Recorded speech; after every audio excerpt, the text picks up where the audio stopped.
মহাবিশ্বের মহাগ্রন্থ আল কোরআনুল কারীম থেকে ৩ নম্বর পারার প্রথম পৃষ্ঠায় সূরাতুল বাকারার 255 নম্বর আয়াত তেলাওয়াত করেছি। এই আয়াতটির নাম হলো আয়াতুল কুরসি। এই আয়াতের সম্পর্কে আমরা কিছু জেনে ইনশাআল্লাহ আমি আমার বক্তব্য ইতি করব। তো বলেন তো দেখি, এটি কত নম্বর পারায় বললাম? ৩ নম্বর পারায়। একটু উচ্চস্বরে আমার সঙ্গে বলবেন, তাহলে ইনশাআল্লাহ ক্লাস অনুযায়ী করলে হয়তো বক্তব্য ভালো হবে, শুনতেও ইচ্ছা করবে। কয় নম্বর পারায়? ৩ নম্বর পারার প্রথম পৃষ্ঠায়।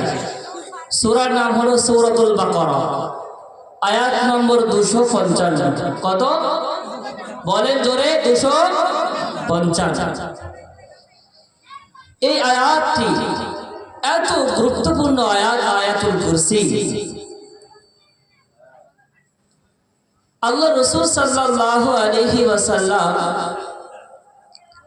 তিনার সাহাবী হযরতে উবাই ইবনে কাব রাদিয়াল্লাহু তাআলা আনহুকে জিজ্ঞাসা করলেন, ওগো উবাই, বলো তো দেখি কোরআনুল কারীমের 6 থেকে 6,500 আয়াতের মধ্যে সর্বোত্তম আয়াত হলো কোনটি? অর্থাৎ আল্লাহর কাছে সবচাইতে ফজিলতপূর্ণ আয়াত কোনটি? উবাই বলো তো দেখি। উবাই তিনি উত্তর বললেন, আল্লাহু ওয়া রাসূলুহু আ'লাম, আল্লাহ এবং তার রাসূল ভালো জানেন। আবার যখন আল্লাহ রাসূল সাল্লাল্লাহু আলাইহি ওয়াসাল্লাম তিনি উবাই ইবনে কাব রাদিয়াল্লাহু তাআলা আনহুকে জিজ্ঞাসা করলেন, ওগো উবাই বলো তো দেখি এই কোরআনে কারীমের মধ্যে সর্বোত্তম আয়াত কোনটি? উবাই ইবনে কাব রাদিয়াল্লাহু তাআলা আনহু এবার তিনি উত্তরে বললেন, ওগো আল্লাহর রাসূল, এই সর্বোত্তম আয়াত আমার মনে হয় আয়াতুল কুরসি। আমার মনে হয় সর্বোত্তম আয়াত হলো আয়াতুল কুরসি। এই আয়াতের এত দাম, এই আয়াতের এত ফজিলত বর্ণনা করা হয়েছে। আমরা প্রথমে কিছু ফজিলত শুনব, তারপরে এই আয়াতের মধ্যে 10টি কথা আল্লাহ পাক রব্বুল আলামিন বলেছেন। কয়টি কথা বললাম বাবজি? 10টি কথা, 10টি শব্দ আল্লাহ পাক রব্বুল আলামিন এই আয়াতের মধ্যে বলেছে। এই 10টিকে একে একে আমরা শুনবো ইনশাআল্লাহ। এই আয়াত এত দাম কেন? এই আয়াতের মধ্যে আল্লাহ পাক রব্বুল আলামিন তার সার্বভৌমত্বের ক্ষমতার বর্ণনা দিয়েছে। আমি যে মালিক, আমি ছাড়া তোমাদের দ্বিতীয় কোনো ইলাহা নাই, আমি ছাড়া দ্বিতীয় কোনো তোমাদের মালিক নাই, রব নাই। আল্লাহ পাক রব্বুল আলামিন তার তাওহীদের কথা আয়াতের মধ্যে বলেছেন, তার একত্ববাদের কথা আয়াতের মধ্যে আল্লাহ পাক রব্বুল আলামিন বলেছেন। এবং ইসমুল্লাহি আ'যাম, আল্লাহ পাক রব্বুল আলামিনের যে নাম সমূহ রয়েছে, যে আল্লাহর কাছে আল্লাহর প্রিয় নাম রয়েছে, সেই নামের মধ্যে কিছু নাম এখানে আল্লাহ পাক রব্বুল আলামিন দিয়ে দিয়েছেন। এই জন্য এই আয়াতের সবচাইতে দামি বেশি বলে সুবহানাল্লাহ। অপরদিকে আল্লাহ রাসূল সাল্লাল্লাহু আলাইহি ওয়াসাল্লাম তিনি বলেন এই আয়াত সম্পর্কে, মান ক্বারা আয়াতুল কুরসি দুবুরা কুল্লি সালাতিন মাকতুবাতিন লাম ইয়ামনাহু মিন দুখুলিল জান্নাহ ইল্লাল মাউত।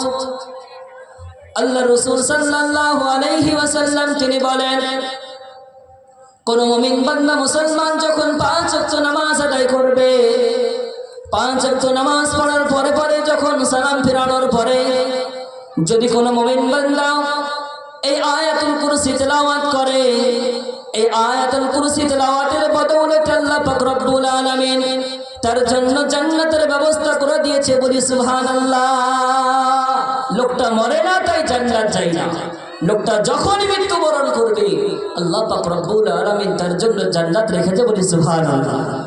এত ফজিলতপূর্ণ এই আয়াত, এত গুরুত্বপূর্ণ এই আয়াত, আপনাকে আমার সকলের মুখস্থ থাকা দরকার আছে এই আয়াত। আল্লাহ রাসূল বললেন যে মান ক্বারা আয়াতুল কুরসি দুবুরা কুল্লি সালাতিন মাকতুবাতিন লাম ইয়ামনাহু মিন দুখুলিল জান্নাহ ইল্লাল মাউত। লোকটা মরে না তাই জান্নাত যায় না যদি কোনো ব্যক্তি 5 ওয়াক্ত নামাজের পর আয়াতুল কুরসি পড়ে। আজকাল তো আমরা মাশাআল্লাহ নামাজ পড়ার সঙ্গে সঙ্গে আমরা অন্যান্য কাজে ব্যস্ত হয়ে যাই না, আপনি সালাম ফেরাবেন, সালাম ফেরানোর পরে আল্লাহু আকবার বলবেন, তারপর আস্তাগফিরুল্লাহ 3 বার পড়বেন, তারপরে 33 বার সুবহানাল্লাহ, 33 বার আলহামদুলিল্লাহ, 34 বার আল্লাহু আকবার, কোন বর্ণনায় 33 বার আল্লাহু আকবার, আর 99 বেলায় 100 বারের বেলায় লা ইলাহা ইল্লাল্লাহু ওয়াহদাহু লা শারীকা লা লাহুল মুলকু ওয়া লাহুল হামদু ওয়া হুয়া আলা কুল্লি শাইইন কাদির পড়বেন, তারপর আয়াতুল কুরসি পড়বেন, তারপরে আল্লাহর কাছে রবের কাছে দুহাত তুলে চাইবেন। এই আয়াতের এত ফজিলত বলা হয়েছে, এর জন্য আপনাকে আমাকে সকলকে এই আয়াত মুখস্থ করতে হবে। করবো তো ইনশাআল্লাহ? সকলে হাত উঠিয়ে বলেন তো ইনশাআল্লাহ এই আয়াত থেকে মুখস্থ করবো। এত ফজিলতপূর্ণ আয়াত। যদি 10টি কথা আছে, আপনি যদি মনে করেন এক এক দিনে একটি করে কথা মুখস্থ করবো, তবু 10 দিনে হয়ে যাবে ইনশাআল্লাহ। এর জন্য আপনাকে আমাকে এই 10টি আয়াত মুখস্থ করতে হবে। এই একটি আয়াত সুন্দর করে 10টি কথা মুখস্থ করতে হবে। করবো তো ইনশাআল্লাহ? ইনশাআল্লাহ। এই আয়াতকে আল্লাহ পাক রব্বুল আলামিন শুরু করছেন। এবার দেখুন 10টি কথা। নাম্বার 1, আল্লাহ পাক রব্বুল আলামিন তিনি বলেন আল্লাহু লা ইলাহা ইল্লাহু। আল্লাহ পাক রব্বুল আলামিন তিনি বলেন আমি হলাম আল্লাহ, আমি ছাড়া দ্বিতীয় কোনো তোমাদের মালিক নয়, আমি ছাড়া দ্বিতীয় কোনো তোমাদের রব নয়, আমি হলাম এক এবং অদ্বিতীয় তোমাদের রব। আল্লাহ আয়াতকে শুরু করলে নিজের নাম দিয়ে বলেন সুবহানাল্লাহ। আল্লাহ পাক রব্বুল আলামিন শুরু করলেন আয়াতকে আল্লাহু লা ইলাহা ইল্লাহু, আমি আল্লাহ, আমি ছাড়া দ্বিতীয় কোনো তোমাদের মাবুদ নাই, দ্বিতীয় কোনো তোমাদের রব নাই। এই আল্লাহ ইসমুল জাত, আল্লাহ পাকের এমন একটি নাম, এই আল্লাহ, আল্লাহ এমন একটি নাম আল্লাহ পাকের। পৃথিবীতে কোনদিন শুনেছেন কোন মানুষ তার আল্লাহ নাম রাখে? শুনেছেন কোনদিন? না। বাপ ফিরাউন যে সবচাইতে বদমাশ ছিল দুনিয়ার বুকে, সেও নিজেকে কোনো সময় আল্লাহ বলেননি। কি বলেছেন? আনা রব্বুকুমুল আ'লা, আমি হলাম তোমাদের সবচাইতে বড় রব, কিন্তু নিজেকে কখনো আল্লাহ দাবি করেনি। তাই আল্লাহ পাক রব্বুল আলামিনের এই আল্লাহ শব্দটা এমন একটি শব্দ, যদি আমি আপনি মনে করি যে এই আল্লাহ শব্দের আলিফটাকে হটে দিয়ে লিল্লাহ দিয়ে রবের পরিচয় চাইব, আমার আল্লাহ পাক রব্বুল আলামিন বলেন এই শব্দটা এমন একটি শব্দ, যদি আল্লাহকে আল্লাহ বলে না ডেকে আপনি যদি ভগবান বলে ডাকেন, আর যদি মনে করেন ভগবানের ভটা কেটে দিব, তাহলে শুধু রইল গবান, গবান দিয়ে আল্লাহকে ডাকা যায় না। যাবে বলেন? ডাকা যাবে না। তো ঠিক সেই রকমই যদি আপনি মনে করেন আল্লাহ নামের শব্দ থেকে আমি আল্লাহর আলিফটাকে হটে দেব আর লিল্লাহ দিয়ে রবের পরিচয় চাইবো, আল্লাহর পরিচয় চাইবো, তাহলে পাবে কিনা বলুন তো দেখি? আমার আল্লাহ পাক রব্বুল আলামিন তিনি বলেন লিল্লাহি মা ফিস সামাওয়াতি ওয়া মা ফিল আরদ, আসমানের বুকে যা কিছু আছে, এই জমিনের বুকে যা কিছু আছে, সব কিছুর মালিক হলো আল্লাহ। আসমানে যা আছে, জমিনে যা কিছু আছে, সব কিছুর মালিক হলো একজন, তিনি কে? আল্লাহ। এবার যদি মনে করেন আমি আরো একটি লামকে কেটে দিব, শুধু লাহু দিয়ে আল্লাহর পরিচয় চাইব, এই আয়াতে আগেই দেখেন আল্লাহ পাক রব্বুল আলামিন তিনি বলেন লাহু মা ফিস সামাওয়াতি ওয়া মা ফিল আরদ, ওই আল্লাহর জন্যই সব যা আসমানের বুকে আছে এবং জমিনের বুকে আছে। এবার যদি আপনি মনে করেন আরো একটি লামকে কেটে দিয়ে শুধুমাত্র হু দিয়ে রবের পরিচয় চাইব, তাহলে আল্লাহ কি চেনা যায় কিনা? আমার আল্লাহ পাক রব্বুল আলামিন কত সুন্দর করে তিনি বয়ান করেছেন সূরাতুল হাশরের মধ্যে, হুয়াল্লাহুল্লাযী লা ইলাহা ইল্লা হু আলিমুল গায়বি ওয়াশ শাহাদাতি হুয়ার রাহমানুর রাহিম। শুধু হু দিয়েও আপনি রবের পরিচয় পাবেন। এর জন্য আল্লাহ তার নিজের নামটাকে আল্লাহ শব্দ দিয়ে রেখেছেন, যে নামটাকে আপনি ভেঙে টুকরো টুকরো করে দিবেন, তবু আমার রবের পরিচয় পাওয়া যাবে। বলে সুবহানাল্লাহ। 1 নম্বর কথা হলো আল্লাহ বোঝাতে চাইলেন যে আমি তোমাদের রব, আমি তোমাদের ইলাহ, আল্লাহ পাক রব্বুল আলামিন সূরাতুল ইখলাসের মধ্যে জানিয়ে দিয়েছেন, কুল হুয়াল্লাহু আহাদুল্লাহুস সামাদ লাম ইয়ালিদ ওয়া লাম ইউলাদ ওয়া লাম ইয়াকুল লাহু কুফুয়ান আহাদ। হে নবী, আপনি বলে দিন, আমি হলাম এক এবং অদ্বিতীয় আল্লাহ। এর জন্য আল্লাহ পাক রব্বুল আলামিন তার নামটি সুন্দর করে লিখেছেন আল্লাহ। ফালাহুল আসমাউল হুসনা। আল্লাহ ছাড়া আরো আল্লাহ পাক রব্বুল আলামিনের সিফাতি নাম রয়েছে 99টি। এই 99টি নাম যদি আমি আপনি মুখস্থ করতে পারি, আল্লাহ রাসূল বলেছেন, মান আহসাহা দাখালাল জান্নাহ, বলি সুবহানাল্লাহ। 99টি নাম যদি কোনো ব্যক্তি মুখস্থ করে, তাহলে আল্লাহ পাক রব্বুল আলামিন তার জান্নাতে প্রবেশ করাইবে। এর জন্য আল্লাহর যে 99টি নাম রয়েছে, সেই নামগুলো আমরা মুখস্থ করবো তো ইনশাআল্লাহ, সকলে চেষ্টা করবো ইনশাআল্লাহ। এই হলো 1 নম্বর কথা। আল্লাহু লা ইলাহা ইল্লাহু। এবার আল্লাহ পাক রব্বুল আলামিন 2 নম্বর কথা তিনি সুন্দর করে বলছেন, আল হাইয়ুল কাইয়্যুম। আল্লাহ পাক রব্বুল আলামিন বলছেন, আমি হলাম চিরঞ্জীব এবং স্বয়ং সম্পূর্ণ আল্লাহ। আল্লাহ বলছেন, আমি হলাম চিরঞ্জীব, আমার কোনোদিন মরণ আসেনি, মরণ আসবেও না। আল্লাহ পাক রব্বুল আলামিন তিনি সীমাহীন অতীত থেকে আছেন আর সীমাহীন ভবিষ্যৎ পর্যন্ত তিনি থাকবেন, বলে সুবহানাল্লাহ। সূচনাহীন অতীত থেকে আছে, সীমাহীন ভবিষ্যৎ পর্যন্ত থাকবে। অর্থাৎ যে আল্লাহ পাক রব্বুল আলামিনের কোনো সীমারেখা নেই, তিনি কতদিন থেকে আছেন আর কতদিন তিনি থাকবে। এর জন্য আল্লাহ বলে, আমি হলাম হাই, অর্থাৎ চিরঞ্জীব, আমার কোনো সময় মরণ আসবে না। আমি হলাম চিরঞ্জীব আল্লাহ। আল্লাহ পাক রব্বুল আলামিন তার হাই নাম রেখেছেন চিরঞ্জীব। আল্লাহ পাক রব্বুল আলামিন সূরাতুর রহমানের মধ্যে বলেন, কুল্লু মান আলাইহা ফান ওয়া ইয়াবকা ওয়াজহু রাব্বিকা যুল জালালি ওয়াল ইকরাম। দুনিয়ার সব ফান হয়ে যাবে, সব শেষ হয়ে যাবে, সব ধ্বংস হয়ে যাবে, সব কিছু শেষ হয়ে যাবে, কিন্তু একজন থাকবেন, তিনি আছেন। কে বলেন তো দেখি জোরে উচ্চ স্বরে? আল্লাহ। আল্লাহ ছাড়া কেউ থাকবে না। এর জন্য আল্লাহ তার নিজের নামটিকে জানা, হাই, আমি হলাম চিরঞ্জীব, চিরস্থায়ী আল্লাহ, আমি ছাড়া তোমাদের দ্বিতীয় কোনো ইলাহা নাই, রব নাই। এ হলো 2 নম্বর কথা। 3 নম্বর আল্লাহ পাক রব্বুল আলামিন তিনি বলেন, লা তাখুযুহু সিনাতুন ওয়ালা নাওম।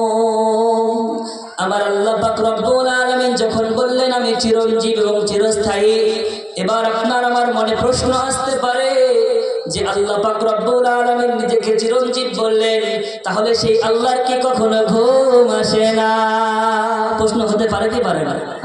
হ্যাঁ, আল্লাহ যে বললেন আমি চিরঞ্জীব, আমার কখনো মরণ নাই, তাহলে সেই আল্লাহর কি কখনো ঘুম আসে না? তার উত্তর আল্লাহ পাক রব্বুল আলামিন তিনি বলেন, লা তাখুযুহু সিনাতুন ওয়ালা নাওম। আল্লাহ পাক রব্বুল আলামিন তিনি বলেন, আমার ঘুম তো দূরের কথা, আমার তন্দ্রাও আসে না। আরবিতে নাওম মানে হলো গভীর ঘুমকে বলা হয়। যে গভীর ঘুম আমি আপনি দিই রাত্রিবেলায়, গভীর রাত্রিতে যে ঘুম পারি সেটাকে নাওম বলা হয়। আর সিনা বলা হয় ঘুমের আগে যেটা তন্দ্রা আসে, অর্থাৎ এই যে ভুলড়ি যেটা পারি আমরা, এই যে ভুলড়ি, এটাকে বলা হয় আরবিতে সিনা, এই তন্দ্রা বলা হয়। তো আল্লাহ পাক রব্বুল আলামিন তিনি বলছেন, লা তাখুযুহু সিনাতুন ওয়ালা নাওম, আমার ঘুম তো দূরের কথা, আমার তন্দ্রাও আসে না, বলি সুবহানাল্লাহ। আমার কোনো ঘুম আসে না, আমার কোনো তন্দ্রা আসে না। আল্লাহ পাক রব্বুল আলামিন বলেন, আমি যদি ঘুমিয়ে যাই, আমার যদি তন্দ্রা আসে, তাহলে কি হবে তোমরা শোনো। আল্লাহ পাক রব্বুল আলামিন বলেন সূরাতুল আম্বিয়ার 22 নম্বর আয়াতে বলেন, লাউ কানা ফীহিমা, যদি এই দুনিয়ার বুকে আল্লাহ ছাড়া দ্বিতীয় আর কোনো রব হতো, তাহলে আল্লাহ পাক রব্বুল আলামিন এই আসমান জমিন ভেঙে টুকরো টুকরো হয়ে যেত। হতো না? বলেন তো দেখি। যদি হতো আসমানের রব এক, জমিনের রব আরেকজন, আসমানে যে আল্লাহ আছে সে বলতো যে আজ আমি বৃষ্টি বর্ষণ করব, আর জমিনের যে খোদা আছে, আল্লাহ আছে, সে বলতো না আজ বৃষ্টির কোনো প্রয়োজন নাই, তাহলে ঝামেলা হতো কি হতো না বলেন তো দেখি? হতো না? হ্যাঁ, ঝামেলা হয়ে যেত। এর জন্য আল্লাহ পাক রব্বুল আলামিন তিনি বলেন লা তাখুযুহু সিনাতুন ওয়ালা নাওম। আমি হলাম এমন রব, আমি হলাম এমন আল্লাহ যে আমার ঘুম তো দূরের কথা, আমার তন্দ্রাও আসে না, আমার ঘুমও আসে না, আমার ઊંઘ আসে না, আমার ঢোলও আসে না। এর জন্যই আমি হলাম আল্লাহ। ইন্নানি আনাল্লাহ, আমি হলাম আল্লাহ। লা ইলাহা ইল্লা আনা, আমি ছাড়া তোমাদের দ্বিতীয় কোনো মাবুদ নাই। ফা'বুদুনি, তোমরা আমাকে পূজা করো, আমার পূজা করো। আকিমিস সালাতা লিযিকরি, এবং তোমরা নামাজ কায়েম করো আমাকে স্মরণ করার জন্য। আল্লাহ পাক রব্বুল আলামিন বলে দিয়েছেন। এটি ছিল 3 নম্বর কথা। তাই 1 নম্বর কথা আল্লাহ পাক রব্বুল আলামিন বলেছিলেন আল্লাহু লা ইলাহা ইল্লাহু। 2 নম্বর কথা আল্লাহ পাক রব্বুল আলামিন বললেন আল হাইয়ুল কাইয়্যুম। 3 নম্বর কথা আল্লাহ পাক রব্বুল আলামিন বললেন লা তাখুযুহু সিনাতুন ওয়ালা নাওম। 4 নম্বর আল্লাহ পাক রব্বুল আলামিন এবার বলেন লাহু মা ফিস সামাওয়াতি ওয়া মা ফিল আরদ। এবার আল্লাহ পাক রব্বুল আলামিন তিনি জানিয়ে দিলেন আসমানের উপরে যা কিছু আছে, এই জমিনের মধ্যে যা কিছু আছে, সব কিছু হলো তার মালিক হলো আমি আল্লাহ। আসমানের মধ্যে কত গ্যালাক্সি আছে বড় বড়, সূর্য থেকে নিয়ে কত নক্ষত্র আছে, সব কিছুর মালিক হলো আমার আল্লাহ।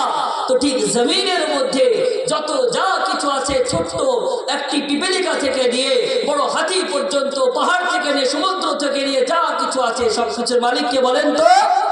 আল্লাহ।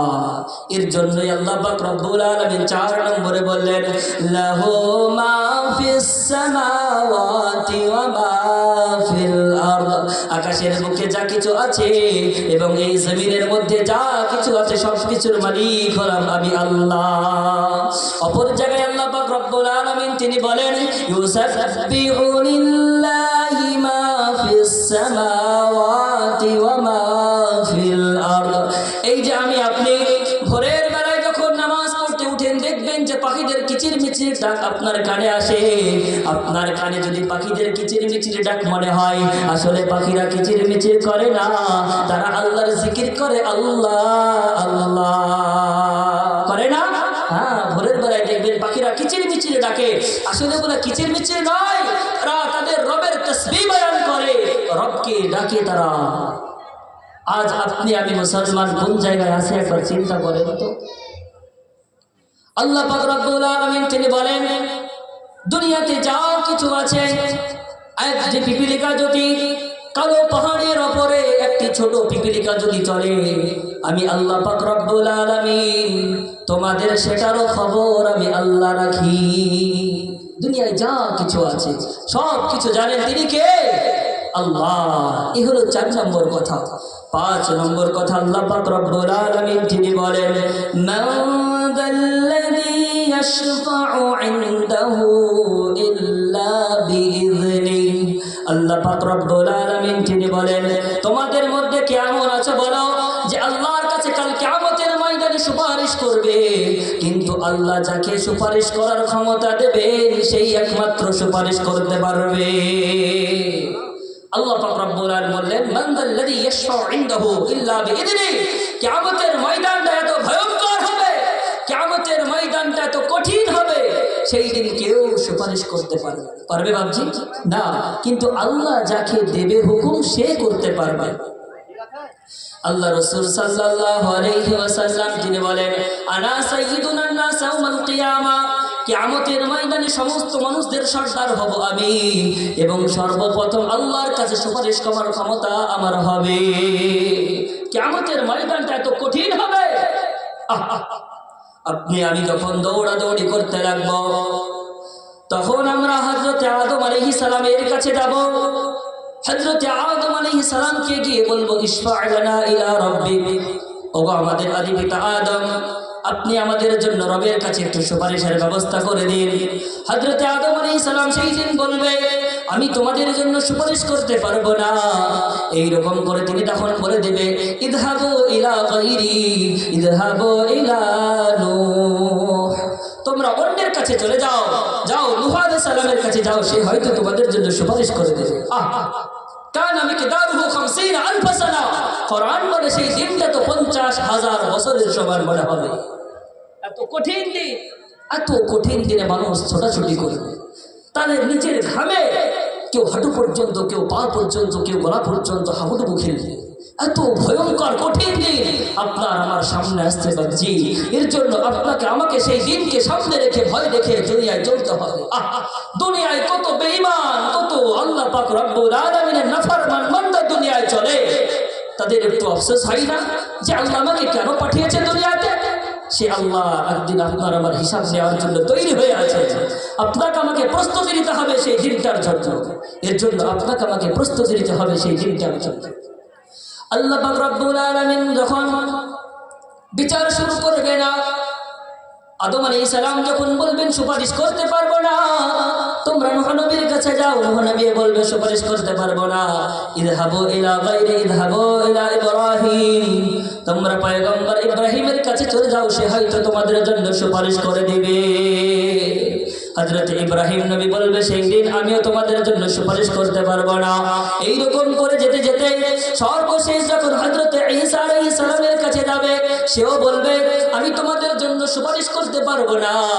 ইযহাবু ইলা গায়রি, তোমরা চলে যাও আখিরুজ জামানার নবী, যিনি আপনার আমার নবী পয়গম্বর মুহাম্মদ রাসূলুল্লাহ সাল্লাল্লাহু আলাইহি ওয়াসাল্লাম, যে নবী দুনিয়ার বুকেও আপনার আমার জন্য মার খেয়েছেন, তায়েফের ময়দানে রক্ত মুবারক ঝরাতে হয়েছে, উহুদের ময়দানে দন্দা মুবারককে শহীদ হতে হয়েছে, সেই নবী দুনিয়ায় না কাল কিয়ামতের ময়দানেও আপনার আমার জন্য সুপারিশ করবেন, বলি সুবহানাল্লাহ।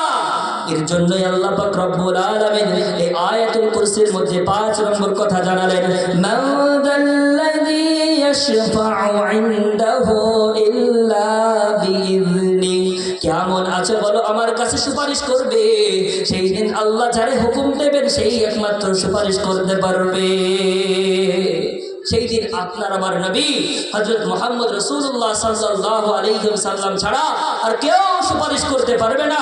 আল্লাহ রাসূল মাকামে মাহমুদের মধ্যে মাথা দিয়ে সিজদায় পড়ে আল্লাহকে উঁচু করে বলবে, আল্লাহ যতক্ষণ পর্যন্ত আমার গুনাহগার উম্মতকে তুমি ক্ষমা করবে ততক্ষণ পর্যন্ত আমি নবী মুহাম্মদ মাথা উঠাইব না, বলে সুবহানাল্লাহ। আল্লাহ পাক রব্বুল আলামিন তিনি বলবেন, ইরফান আসাক, হে নবী আপনি মাথা উঠান, সালতুতা, আপনি যা চাইবেন আপনাকে তাই দেওয়া হবে। এই বলে আল্লাহ রাসূল আপনার আমার জন্য সুপারিশ করবেন কিয়ামতের ময়দানে। এটি হলো 5 নম্বর কথা। এবার 6 নম্বর কথা আল্লাহ পাক রব্বুল আলামিন বলেন, ইয়ালামু মা বাইনা আইদিহিম ওয়া মা খালফাহুম, আল্লাহ পাক রব্বুল আলামিন তিনি বলেন তোমরা সামনে যা কিছু করো বা পিছনে যা কিছু করো না কেন সব কিছুর খবর রাখি আমি আল্লাহ। আল্লাহ দেখে না? ও আমার যুবক ভাইরা, কোথায় তোমরা হরিশঙ্করপুর যুবক ভাই, তোমাদের উদ্দেশ্যে বলছি, আল্লাহ বলেন ইয়ালামু মা বাইনা আইদিহিম ওয়া মা খালফাহুম, তুমি গোপন রাত্রিতে ঘরের দরওয়াজা বেরে দিয়ে যদি খারাপ নাঙ্গা ফিল্মও তুমি দেখো না কেন, পৃথিবীর কেউ যদি না দেখে, দেখে একজন, তিনি কে? আল্লাহ। বড় আফসোসের বিষয়, যুবক ধ্বংস হয়ে গিয়েছে মোবাইলের জন্য। আল্লাহ পাক রব্বুল আলামিন বলেন ইয়ালামু মা বাইনা আইদিহিম ওয়া মা খালফাহুম, তুমি প্রকাশ্যে করো অপ্রকাশ্যে করো, সামনে করো লুকিয়ে করো, যেখানেই করো না কেন সব কিছু জানেন একজন, তিনি কে? আল্লাহ। আল্লাহ পাক রব্বুল আলামিন তিনি বলেন আলিমুম বিযাতিস সুদূর, আপনার দিলে কি কথা চলে সেটাও জানেন তিনি, কি বলেন তো উচ্চ স্বরে দেখি একবার। আল্লাহ আপনার দিলে কি কথা চলছে, আলিমুম বিযাতিস সুদূর, আপনার মনের কথাটাও মনের ভেদটাও জানেন তিনি হচ্ছেন কে? আল্লাহ। এর জন্য আপনাকে আমাকে ছুপিয়ে কোনো কাজ করা যাবে না, যে পৃথিবীর কেউ দেখে না কিন্তু দেখে একজন, তিনি কে? আল্লাহ। আল্লাহ তিনি দেখছেন আপনি আমি কি করছি, কোথায় করছি। এর জন্য আপনাকে আমাকে সাবধান হুঁশিয়ার হতে হবে। অপর আয়াতের মধ্যে আল্লাহ পাক রব্বুল আলামিন বলেন, মা ইয়ালফিযু মিন কওলিন ইল্লা লাদাইহি রাকীবুন আতীদ। আল্লাহ পাক রব্বুল আলামিন বলে, বান্দা তোমার মুখ দিয়ে তুমি যেটাই বের করো না কেন সেটা লিখে রাখার জন্য আমি দুই কাঁধে দুইজন ফেরেশতা রেখে রেখে দিয়েছি, যে দুইজন ফেরেশতা তোমার সবকিছুকে নোট করে নিচ্ছে। এর জন্য আপনি আমি গোপন অন্ধকারেই বা করি না কেন, প্রকাশ্যেই বা করি না কেন, সবকিছু এই দুইজন ফেরেশতা নোট করে নিচ্ছে, সব লিখে রাখছে, সব কিছু তিনি লিখে রাখছেন। এর জন্য আপনাকে আমাকে সাবধানে করতে হবে। আল্লাহ পাক রব্বুল আলামিন 6 নম্বরে কি বললেন, ইয়ালামু মা বাইনা আইদিহিম ওয়া মা খালফাহুম। আপনি পিছনে করেন না সামনে করেন না কেন, সবকিছু দেখেন। তিনি হলেন একজন, তিনি কে বলেন তো দেখি, আল্লাহ। সে আল্লাহ দেখছেন। 7 নম্বর আল্লাহ পাক রব্বুল আলামিন তিনি বলেন, ওয়ালা ইউহিতুনা বিশাইইন মিন ইলমিহি ইল্লা বিমা শাআ। আল্লাহ পাক রব্বুল আলামিন বলেন যে আল্লাহ পাক রব্বুল আলামিন তিনি বলেন, আমার জ্ঞানকে আমার ইলমকে কেউ পরিবেষ্টিত করতে পারবে না, কিন্তু আমি যাকে চাইবো সে করতে পারে। অর্থাৎ আল্লাহ পাক রব্বুল আলামিন যে আপনাকে আমাকে শিক্ষা দিয়েছেন এটা অতি নগণ্য। ওমা উতিতুম মিনাল ইলমি ইল্লা কালিলা। আল্লাহ বলেন যে আমি তোমাকে অতি অল্প ইলম শিখিয়েছি, অতি অল্প ইলম দিয়েছি। এই ইলম নিয়ে তুমি বড়াই করো না, অহংকার কখনো করো না যে আমি স্কুলের মাস্টার হয়েছি, যে আমি স্কুলের প্রফেসর হয়ে গিয়েছি, যে আমি অনেক গ্রামের প্রধান হয়েছি, আমি মেম্বার হয়েছি। এই অহংকার যদি তোমার মধ্যে এসে যায় তাহলে তুমি দুনিয়াতেও ধ্বংস, কাল আখিরাতেও তুমি ধ্বংস হয়ে যাবে। তাই অহংকার কখনো করা যাবে না, অহংকার কখনো করবেন না। আল্লাহ আপনাকে যে জ্ঞান দিয়েছে এটা আপনাকে আল্লাহ পাক রব্বুল আলামিন তিনি দিয়েছেন।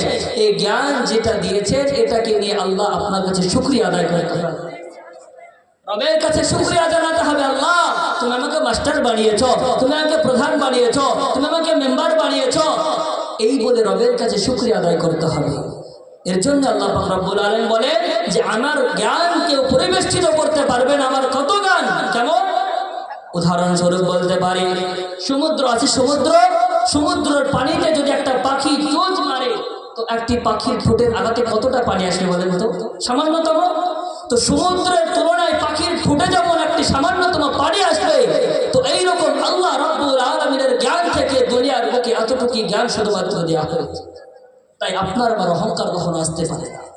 এর জন্যই আল্লাহ পাক রব্বুল আলামিন 7 নম্বর কথা বলে বললেন, ওয়ালা ইউহিতুনা বিশাইইন মিন ইলমিহি ইল্লা বিমা শাআ।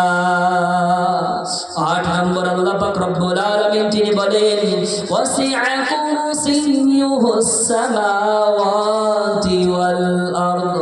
এটা আবার আরো বড় ভয়ঙ্কর কথা। আল্লাহর তাওহীদের একত্ববাদের কথা বলার পর আল্লাহ বলছেন যে আমার যে কুরসি আছে, কুরসি অর্থাৎ আল্লাহর যে চেয়ার আছে সেটা কত বড়, এই আসমান এবং জমিনকে পরিবেষ্টিত করে আছে, বলি সুবহানাল্লাহ। কত বড় কুরসি। হাদিসে পাকের মধ্যে হযরত আবু যর গিফারি রাদিয়াল্লাহু তাআলা আনহু আল্লাহর রাসূলকে জিজ্ঞাসা করলেন, মাল কুরসি? আল্লাহর রাসূল, কুরসি কি জিনিস? আল্লাহ রাসূল সাল্লাল্লাহু আলাইহি ওয়াসাল্লাম তিনি বললেন, কুরসি হলো এমন একটি জিনিস, তুমি মনে করো একটি মরুভূমির প্রান্তরে যদি তুমি একটি আংটিকে রেখে দাও তাহলে এই আংটিটা মরুভূমির তুলনায় যতটা ছোট, আয় আল্লাহ পাক রব্বুল আলামিনের আসমান এবং জমিনটা কুরসির কাছে ততটাই ছোট, বলে সুবহানাল্লাহ। একটা মরুভূমির বুকে যদি একটা আংটিকে রেখে দেন তাহলে সেটা কত নগণ্য ছোট মনে হবে মরুভূমির তুলনায়। তো ঠিক আল্লাহর কুরসিটা এত বড় যে এই আসমান, 7 আসমান 7 জমিনকে যদি আপনি সেই কুরসির সামনে রেখে দেন তাহলে ঠিক অতটুকুই ছোট মনে হবে। এর জন্য আপনাকে আমাকে আল্লাহ পাক রব্বুল আলামিনের যে পরিবাহিত আছে সেই জ্ঞান আপনাকে আমাকে অর্জন করতে হবে। 8 নম্বর আল্লাহ পাক এবার 9 নম্বরে বললেন, ওয়ালা ইয়াউদুহু হিফযুহুমা। আল্লাহ পাক রব্বুল আলামিন তিনি বলেন, এই যে আসমান তোমরা দেখছো এবং এই যে জমিন তোমরা দেখতে পাচ্ছ, এই আসমান এবং জমিনকে চালানোর জন্য আমার রব, আমি যে আল্লাহ, আমার কোনো কষ্ট অনুভব হয় না। আমার প্রশ্ন আসতে পারে যে এত বড় আসমান, এত বড় জমিন যে আল্লাহ পাক রব্বুল আলামিন সৃষ্টি করেছেন, তাহলে এই আসমান এবং জমিনকে চালনা করতে গিয়ে, পরিচালনা করতে গিয়ে আল্লাহর কি কোনো থাকাওয়াট মেহসুস হয়? আল্লাহর কি কোনো কষ্ট হয়?